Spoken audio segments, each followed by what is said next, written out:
여러분 안녕하십니까. 2월 5일 새벽입니다. 저는 책입니다. 어제 이재명이 느닷없이 이 공직선거법상 허위사실 공표 조항에 대한 위헌 법률심판 재정 신청을 냈습니다.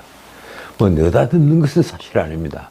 지난번부터 냈다 이러다가 내지 않는 것처럼 보였는데, 그런데 갑자기 또 냈으니까 제가 느닷없이 냈다 이렇게 표현을 한 겁니다. 그동안 제가 말씀드린 대로 이러한 위헌 법률심판 재정 신청을 둘러싸고 낸다, 내지 않겠다, 이미 냈다 등 온갖 루머가 돌 정도로 이재명이 이 법률 무기를 언제 쓸지 다들 궁금해했습니다. 이재명이 오직 시간을 끌 목적으로 벌이는 일이라는 것을 모르는 사람이 없을 정도가 되었습니다.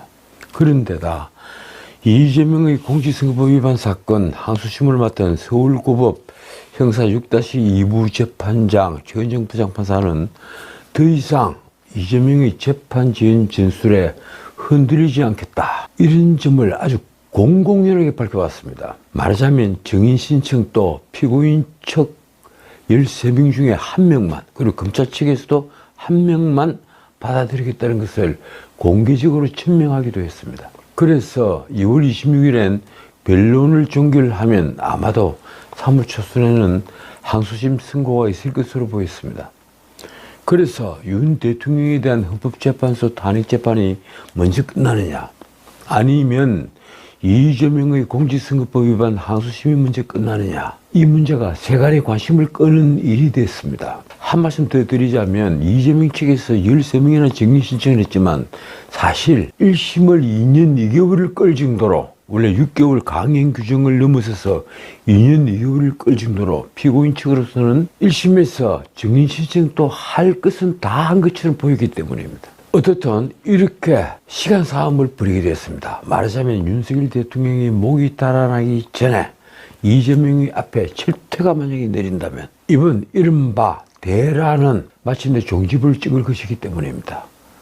윤석열의 내란죄냐, 쉽게 말해서 윤석열이 난이냐, 아니면 이재명 민주당이 난이냐, 그것도 아니라면 오동훈이 난이냐, 혹은 시무정이 난이냐, 이런 대란 논쟁은 마침내 종지부를 찍을 것이다. 모두 그렇게 기대를 하고 있습니다. 그래서 자연스럽게 이재명의 재판 지연에 다시 초점이 맞춰졌습니다. 이번 위헌 법률 재정 신청이 그래서 주목을 받았던 것입니다. 과연 언제 낼 것인가? 그런데 드디어 이번에 냈습니다.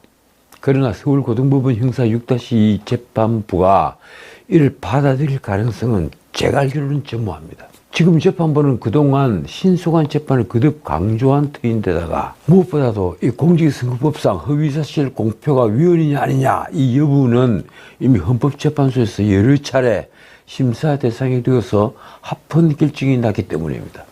그런데 이를 모를 없는 이재명의 공직선거법 허위사실 공표 처벌 조항에 대해 위헌 법률심판 재청 신청 서류를 제출한 것입니다. 다시 정리하자면 이 위헌 법률심판 절차는 재판 중인 사건에 적용될 해당 법률조항이 헌법에 위반됐다, 이런 의심이 될 때 헌법재판소에 이 조항이 위헌인지 아닌지 그 여부를 판단해 주십시오, 이렇게 요청을 해달라, 법원에 그렇게 요구를 하는 제도입니다. 재판부가 이를 받아들일 경우에 헌재 결정이 나올 때까지 재판은 중단이 됩니다. 그런데 재판부가 이를 받아들이지 않아도 이재명 측이 노리는 지은 진술은 또 있습니다. 이 내용은 사실 보통 사람은 잘 모르죠. 만약에 법원에서 위헌 법률 심판 재정 신청을 받아들이지 않는다면, 그러면 피고인 쪽에서는 당장 내가 피해를 입으니 헌법소원을 내게 됩니다. 이게 아주 재미있는 구조입니다.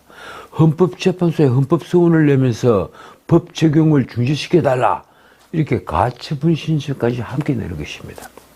헌법소원은 다들 아시는 대로 개인이 공권력의 행사 또는 불행사로 인해서 기본권이 침해되었을 때 이를 구제받기 위해 헌법재판소에 직접 청구를 하는 제도로서 국민의 기본권을 보장하는, 어떻게 보면 우리 헌법에 정해놓은 마지막 보루입니다. 그런데 말입니다, 과연 편향성이 논란이 된 이번 헌법재판소가 이재명이 낼 헌법소원에 대해 어떤 태도를 보일까요? 만에 하나라도 받아들이고 가심까지 받아들이면 그러면 고등법원 재판이 중지가 됩니다. 다시 말씀드리지만 문제는 가처분을 받아들일 때입니다. 저는 차마 헌법재판소가 노골적으로 이재명의 지은 진술에 가담하지는 않을 것이라고 생각합니다. 어떻든 대장동 게이트를 비롯해서 이재명을 둘러싼 수많은 중형이 예상되는 사건들보다 공직선거법 위반 사건과 이 위증교사 사건, 이건 1심에서는 무죄를 받았죠. 이것도 근데 2심에서는 어떤 결론이 나올지를 모릅니다. 이 위증교사 사건, 항소심이 지금 이재명의 사법리스크가 최대 현안이 되어 있습니다. 그 중에 공직선거법 위반은 이재명으로서는 초범이 아닙니다. 그래서 더더욱 이번 위헌법률 심판 재정 신청을 내는 이재명의 진술은 재판 지연을 노리는 것밖에 되지 않는 것입니다. 이재명은 다들 아시는 대로 대선 후보였던 2021년 12월 SBS TV에 나와 전날 이 변사체로 사무실에서 발견이 됐던 대장동 개발 실무를 맡은 김문기 이 성남도시개발공사 개발사업 1차장에 대해서 하위 직원이라서 시장 재직 때는 몰랐다 이렇게 말하는 등 허위사실을 공표한 혐의로 2022년 9월에 재판에 넘겨졌습니다. 공직선거법 위반 사건이죠. 같은 해 10월 국정감사에서는 이 백인동 부지 용도 상향과 관련해서 그러니까 자연녹지에서 준주거지로 4단계나 상향을 시킨 이 파격적인 조치에 관련해서 이 국토교통부에 그것도 박근혜 정부 국토교통부에 협박이 있었다. 이런 식의 허위 발언을 한 혐의도 있습니다. 그래서 공직선거법 위반으로 재판을 받은 지 2년 2개월 만에 작년 11월 15일 1심 재판부는 이재명의 이 백인동 토지용도 상향에 관련한 발언의 유죄를 인정해서 또 하나 다른 것은 있죠. 호주에 가서 함께 골프를 쳤는데 골프를 친 사실이 없다고 말한 것, 그것도 허위사실 공표가 됐습니다. 그래서 그 둘을 합해서 징역 1년에 집행유예 2년을 선고했습니다. 하지만 김문기를 하위 직원이라서 몰랐다 하는 부분은 그건 행위가 아니다 이래서 무죄를 선고받았습니다. 어쨌든 이재명은 자신을 옥죄어오는 마지막 그물, 바로 이 공직선거법 위반을 벗어날 길이 있을까요? 제가 보기엔 이재명은 이제 운명을 다했습니다. 만약 그의 지은 진술에 우리 사법부가 동조 가담한다면 거대한 국민적 저항에 부딪힐 것입니다. 그렇지 않아도 백인동 사건의 경우에는 김인섭이 알선 수재 혐의, 쉽게 말해서 브로커를 한 혐의로 징역 5년을 선고받았는데 그 알선 수재 혐의 중에 바로 이 백인동의 토지 용도를 자연녹지에서 준주거지로 4단계 상향하는 그 내용이 들어있습니다. 사실관계가 이미 김인섭 사건으로 확증이 되어버린 겁니다. 자, 어제 헌법재판소에서 벌어진 이 윤 대통령 탄핵 심판에 관련해서 말씀을 드리겠습니다. 윤석열 대통령은 정치인 체포 지시도 국회의원을 막으라는 지시도 하지 않았다. 놀라운 정언이 또 나왔습니다. 어제 4일 헌법재판소에서 열린 윤석열 대통령 탄핵 심판 5차 변론에는 윤 대통령이 다시 출석한 상태에서 중요한 증인들이 증언이 있었습니다. 이진우, 그리고 여인영, 그리고 홍장원. 사실 어떤 의미에서 윤 대통령에게 유리한 증언을 해줄 사람은 아무도 없었습니다. 그런데 제가 오늘은 그 중에서 이진우 그리고 홍장원 두 사람의 증언을 말씀을 드리겠는데 사실 여인영도 그런 말을 했습니다. 이 비상계엄이 합법적인 계엄이다.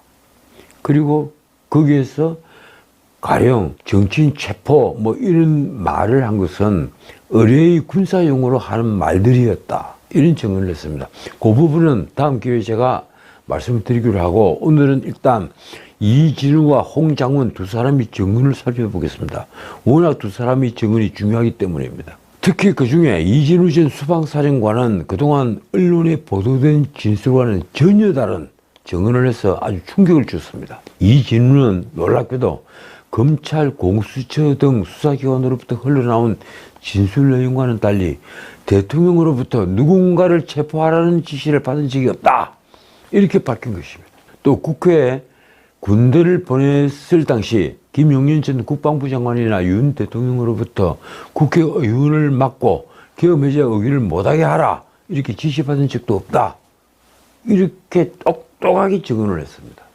이날 이진우 전 사령관은 탄핵 소추단인 국회 측 질의에는, 그러니까 국회를 대리하는 대리인들, 정치인회가 앉아있고 그 옆에 변호사들이 앉아있습니다. 그 변호사들이 질의에는 대부분 답을 거부했습니다. 본인의 형사재판이 진행 중이라는 이유 때문입니다. 그 법이 정해놓았습니다. 그럴 경우에는 증언을 하지 않아도 된다. 이진우의 말입니다. 현재 형사재판을 받고 있어서 검찰 조사에 대한 동의 여부도 이루어지지 않았다. 그래서 이와 관련해 변호인과 상의도 못했다. 엄중하고 중요한 상황인 것을 알지만 말씀드리기 제한되는 것을 양해 바란다. 이 질문은 앞서 검찰 조사와 국회 현안 질의 등에서 계엄 당일, 그러니까 작년 12월 3일 밤에 윤 대통령과 세 차례 통화를 했으며 대통령이 국회에 있는 사람을 끌어내라, 이렇게 지시를 했다고 진술을 한 바 있습니다. 그런데 이 진술과 어제 헌법재판소에서 벌어진 정의신문에서는 아주 상반된 증언을 한 것입니다. 그러나 이날 헌재에서는 아까 제가 말씀드린 대로 국회 측 질문에는 이에 답하지 않았습니다. 이 질문은 국회 현안 질의에서 왜 그렇다면 허위 답변을 했을까요? 이 질문은 제가 말씀드린 대로 어제 국회 측 대리인 질문은 대부분 답하지 않았는데, 그러나 윤 대통령 측 질문에는 대답을 했습니다. 놀랍게도 이진우 수방사령관 또 비상계엄을 사전에 통지받지는 못했습니다. 이렇게 말합니다. 비상계엄을 방송으로 봤다. 이걸로 위법이고 판단을 하기는 어렵다. 그는 또 비상계엄 당시 상황을 자세히 기억하지 못한다고도 했습니다. 이준우의 말이 이렇습니다. 제 기억과 제3자 진술에는 다른 것이 많다.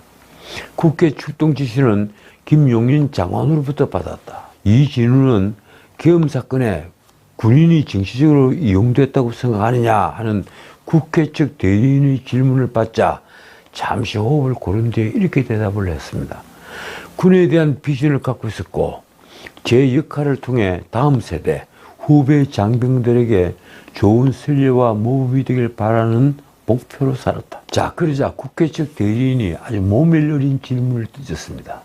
이 질문은 정말 평생을 군복을 입고 살아온 군인을 모욕하는 질문입니다. 당신은 불행한 군인 같다. 이 질문은 잠시 불편한 내색을 드러냈습니다. 그러면서 이 질문은 이렇게 반문을 했습니다. 안 불행한 군인은 무엇인가? 위험 상황에 대해 이것저것 법적인 것을 따지는 게 행복한 군인인가? 그는 그 뒤에 이렇게 덧붙였습니다. 헌법재판관들 앞에서 질문에 대한 답변을 대부분 못 드렸다. 죄송스럽게 생각하고 반성한다. 그러나 제 형사재판에서는 군인답게 담대하게 다 진술할 것이다. 말씀드린 대로 형사재판이 있기 때문에 답변을 다 못했다. 그것이 죄송하다. 이런 얘기를 했는데 이때까지 전체적인 진술의 취지를 보면 그렇습니다. 나는 군복을 입은 사람으로서 어쩌다가 이 사건에 휘말리게 됐는데 그래서 지금 군복을 벗고 구속까지 된 상태인데 그것이 억울하다기보다 나는 군인으로서는 최선을 다해왔다. 이 얘기를 하고 있는 겁니다. 그렇습니다. 뭐 본인이 방송을 보고 비상계엄을 알았으니까 처음부터 구속을 시켰던 바로 사유였던 이 내란죄 중요임무 종사하고는 거리가 아주 멀었다고 볼 수 있습니다. 군인은 군복을 입은 이상은 상관인 명령에 우선은 복종할 의무가 있으니 말입니다. 물론 그 복종이 위법한 명령까지 하라는 것은 아닙니다. 하지만 그 위법의 유무를 판단하기는 정말 어려운 겁니다. 자, 일단 그 뒤에 대통령 측 대리인의 질문이 이제 이어졌습니다. 이 질문은 대통령으로부터 누군가를 체포하라는 지시를 받은 적이 있느냐? 이런 질문을 받자 아주 짧고 명확하게 말했습니다. 없다. 더 이상 답변드리지 않겠다. 이진우는 또 윤 대통령의 계엄 선포가 적법했다고 생각해서 지시를 따랐다고도 했습니다. 그가 한 답변이 이렇습니다. 대통령이 대국민 담화 방송을 보고 계엄 선포 사실을 알게 됐는데 그것을 위법 또는 위헌이라 생각할 여지가 없었다. 사실 대부분이 그렇겠죠. 물론 어깨에 삼성 별 3개를 단 장석이지만 대통령이 비상계엄을 선포를 하고 자기 임무를 부여한다면 그걸 위헌이나 위법이라고 생각할 그럴 정도의 배짱을 가진 사람은 아주 드물 겁니다. 그 뒤에 이진우는 행정과 사법 기능이 정상적으로 되지 않을 때 회복하기 위한 것도 계엄령 선포 요건으로 알고 있다고까지 말했습니다. 윤 대통령이 말하는 비상계엄 선포 사유를 이진우는 지금 긍정적으로 받아들이고 있다. 이 말을 하고 있는 겁니다. 다시 말하면 이 말을 한 것은 윤 대통령이 비상계엄 선포 당시에 민주당의 입법 폭주로 국정이 마비된 것을 계엄 선포 이유로 든 것을 지지하는 의미일 것입니다. 그리고 다시 말하지만 이진우는 국회로 군을 출동시키라는 지시는 김용현 전 국방부 장관으로부터 받았다고 했습니다. 그가 말입니다. 군인 관점에서 대통령 대국민 담화는 전략 지침이다. 김용현 장관은 즉시 국회로 가라고 했고 이를 작전 지시로 이해했다. 그러면서 이진우는 국회에 투입된 군을 지휘하던 당시 상황이 잘 기억나지는 않는다고 했습니다. 그가 한 말이 이렇습니다. 당시 장갑차 안에서 무전기 3개를 들고 지휘를 해서 누가 무엇을 말했는지 모르겠다. 기억이 조언한 것처럼 잘 나지 않는다. 그렇습니다. 일단 전시나 전시 체제가 발동되면 지휘관은 많은 경우에 장갑차 안 같은 데서 엄호 시설이 제대로 되어 있는 시설 안에서 지휘를 하게 됩니다. 긴박한 순간들이죠. 그러니까 아마 기억들이 조각나서 잘 기억나지 않는다 하는 이진우의 증언을 저는 믿고 싶은 겁니다. 자, 한편 이날 헌법재판소는 윤석열 대통령의 탄핵 심판에서 직접 증인에게 질문하는 것을 허용하지 않기로 결정을 했습니다. 문영배 헌법재판소장 권한대행은 변론 시작을 하기 전에 그 앞서 이렇게 말했습니다. 재판관 평의 결과 증인신문은 양측 대리인단만 진행하는 것으로 정했다. 본인, 그러니까 윤 대통령입니다. 본인이 원할 경우에 신문 절차가 다 끝난 후에 의견을 진술할 기회를 드리겠다. 그 증인의 증언에 문제가 있다고 보이면 가령 이재명이 일반 형사법정에서 하듯이 직접 본인이 막 질문을 할 수 있도록 해드려야 되겠지만 그 대신에 증언이 다 끝난 다음에 앞에 증인의 증언을 이런 점 때문에 아닙니다라든지 사실관계 이렇게 다릅니다라든지 하는 의견을 진술할 기회를 주겠다. 이 말을 한 겁니다. 문영배 권한대행은 또 증인이 요청할 경우에 증인과 대통령 사이에는 가림막을 설치하기로 재판관 전원이 합의를 했다고 설명했습니다. 이날 변론에서는 이진우 전 수방사령관, 여인영 전 방첩사령관, 홍장원 전 국가정보원 1차장 이 3사람이 증인으로 출석을 했습니다. 가장 먼저 증인으로 나온 이진우는 가림막 설치를 원하지 않는다고 했습니다. 저는 그까지만 봤기 때문에 뒤에 사람은 어떻게 말했는지를 잘 모릅니다. 자, 또 한 명 어제 헌재 증언에서 관심을 끈 것은 바로 홍장원 국정원 1차장의 증언이었습니다. 아까도 말씀드렸지만 여인영의 증언에도 우리가 체크를 해볼 것이 몇 개는 있는데 여인영도 대통령 편에 섰습니다. 그래서 다음 기회에 곧 말씀을 드리겠습니다. 홍장원 증언은 정말 재밌었습니다. 우선 윤석열 대통령이 한 말이 이렇습니다. 홍장원 전 국가정보원 1차장에게 방첩사를 도우라고 전화를 했다. 그러나 이는 계엄과 무관한 얘기다. 그러니까 홍장원에게 전화를 한 사실은 있었습니다. 그런데 그것은 누구를 체포해라 이런 얘기가 아니라 방첩사를 도우라 하는 내용에 국한이 됐다는 겁니다. 윤 대통령은 이날 제가 만약 계엄에 대해 국정원에다가 뭘 지시를 하거나 부탁할 일이 있으면 국정원장에게 직접 하지 차장들에게는 하지 않는다 이렇게 말했습니다. 그러면서 이렇게 확언했습니다. 국정원 1차장에게 계엄과 관련한 부탁을 한다는 것은 비상식적이다. 국정원에다가 방첩사 도와주라는 이야기는 조태용 국정원장 때 늘 한다. 국정원은 정보가 많고 예산 지원을 좀 해주라는 이야기, 또 여인영이 사관학교 후배니까 좀 도와주라고 겸사무와 관계없는 이야기를 한 것이다. 그렇죠. 홍 장군 또 육사 출신이죠. 그러니까 여인영이 후배니까 이렇게 좀 도와주라 이렇게 얘기를 했는데, 어떻게 내가 정치인 체포를 홍 장군에게 지시를 했겠느냐. 그런 지시가 있으면 필요하다면 국정원장이 직접 했지 왜 홍 장군에게 했겠느냐, 이 말을 윤 대통령이 했던 겁니다. 그런데 이 홍 장군은 이날 이와는 정반대되는 정언을 했습니다. 홍 장군은 대통령의 싹 다 잡아들이라는 말뜻 그대로 이해를 했다고 한 것입니다.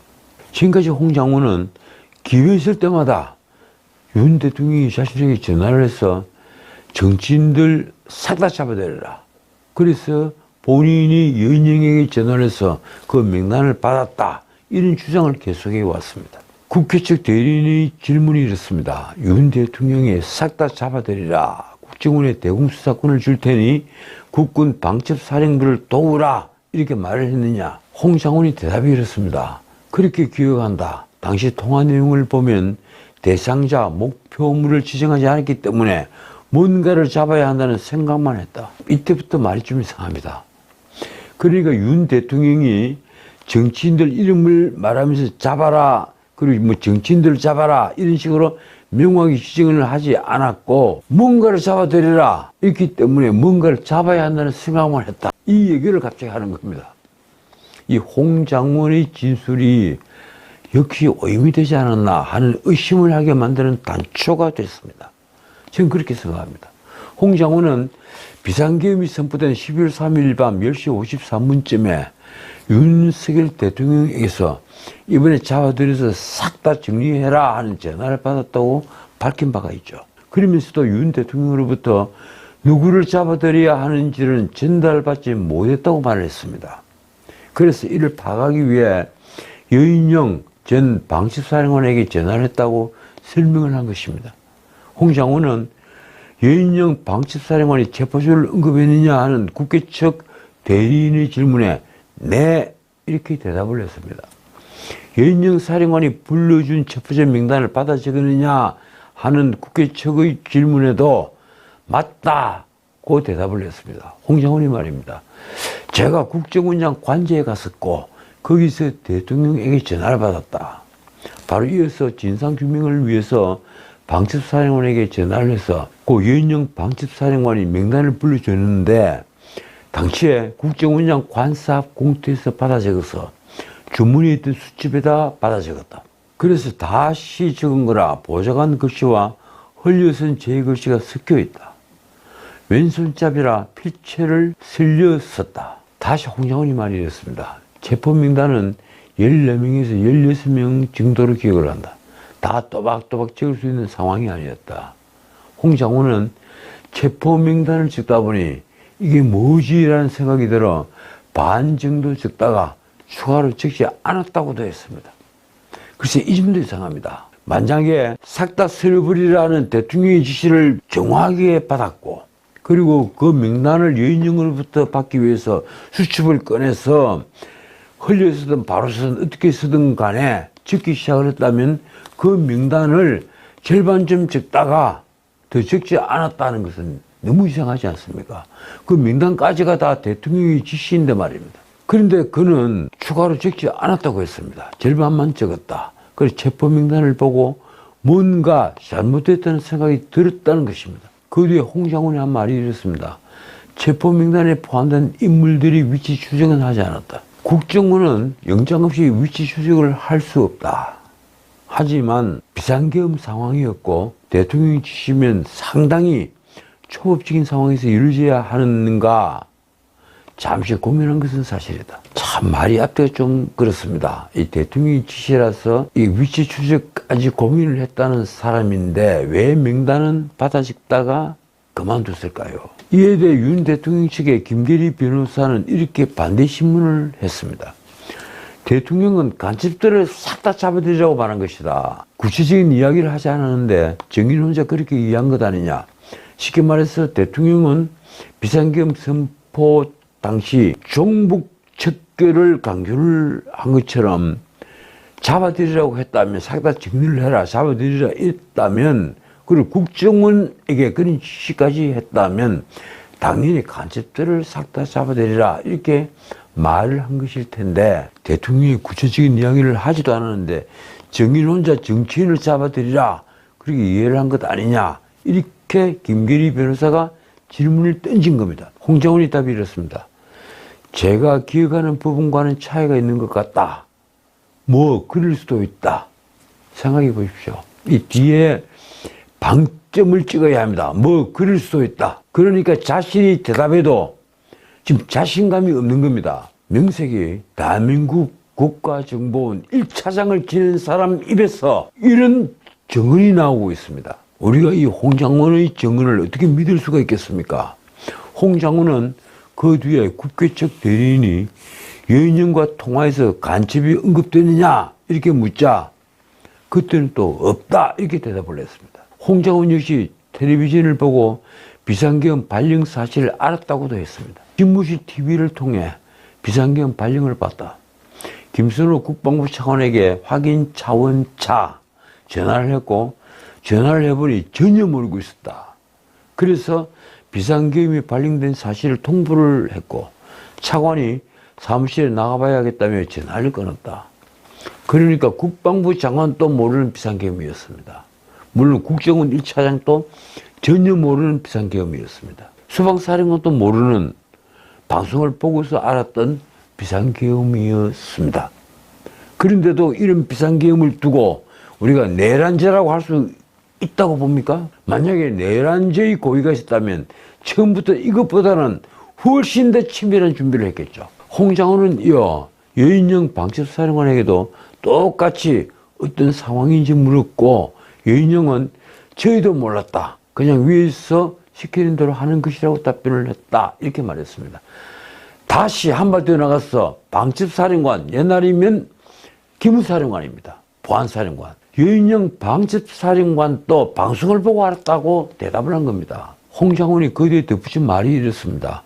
방첩사까지도 이 상황을 모르고 있었나 궁금증을 가진 상태로 전화를 끊었다. 홍장훈은 또 제가 메모를 해서 이를 근거로 또박또박 말씀을 드리겠다. 어떻게 된 거냐고 물었고 여인영 전 사령관은 제 질문에 답변을 하지 않거나 회피하려는 태도를 취했다. 이렇게 말을 했습니다. 그래서 제가 VIP에게 전화를 받았다. 아마 이걸 V라고 표현을 하는 것 같습니다. V에게 전화를 받았다.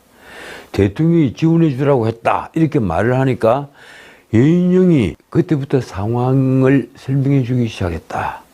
말하자면 여인영이든 홍장훈이든 이진우 수방사령관이든 국방부 차관이든 TV로 비상계엄을 알았을 정도로 비상계엄 계획 과정에 전혀 개입을 하지 못했다고 볼 수 있습니다. 더 바꿔 말하면 비상계엄은 전혀 비상계엄으로서 준비가 되지 않은 것이다. 말하자면 내란죄라고는 불 수 없는 그런 어설픈 계엄이었다. 이 말씀을 드릴 수가 있습니다.